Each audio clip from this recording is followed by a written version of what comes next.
In the quiet suburb of Setagaya in Tokyo, Japan, there stands a house. Number 6, 29th Street. It looks like your typical Japanese family home, but it's not. The front door is always locked. The windows are boarded up and a security camera is trained on the front of the house. And if you listen closely, you can hear the wind whistling through the overgrown weeds in the garden. It's been like this for over 20 years because the house at 629th Street is one of Japan's most haunting unsolved crimes, the scene of the brutal calling of the Miyazawa family. On the night of December 30th, 2000, Mikio Miyazawa, his wife Yasuko, and their 2 young children, 9-year-old Reina and 7-year-old Rei, were inside their home when a killer or killers broke in. We don't know exactly what happened that night, but what we do know is that a struggle ensued. Mikio was stabbed multiple times with a sashimi knife. His wife Yasuko and daughter Reina were also attacked with the same knife, but they survived. Young Rei was taken to his bedroom where he was strangled with a cord. What makes this case so disturbing is what the killer did afterward. Instead of fleeing, he or they stayed in the house for hours. An empty beer bottle and cigarette butts suggest the killer or killers drank and smoked in the house. They ate food from the refrigerator, drank tea, used the computer, and even slept on the couch. They left behind their bloody clothes, fingerprints, and DNA evidence, but they were never found. To this day, the mystery surrounding the case is as gripping as the crime itself. Who could have done such a thing and why? How could someone stay in the house afterwards, and what were they thinking? These questions have haunted the investigators and the public for more than 2 decades.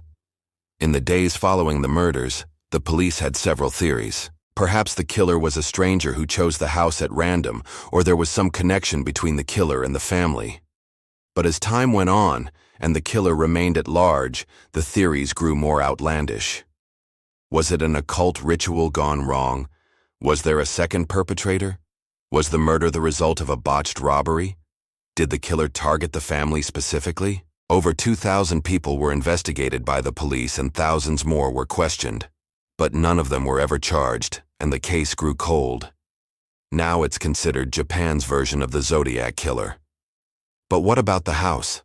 What happened to it? In the years since the murders, the house has become a shrine to the crime.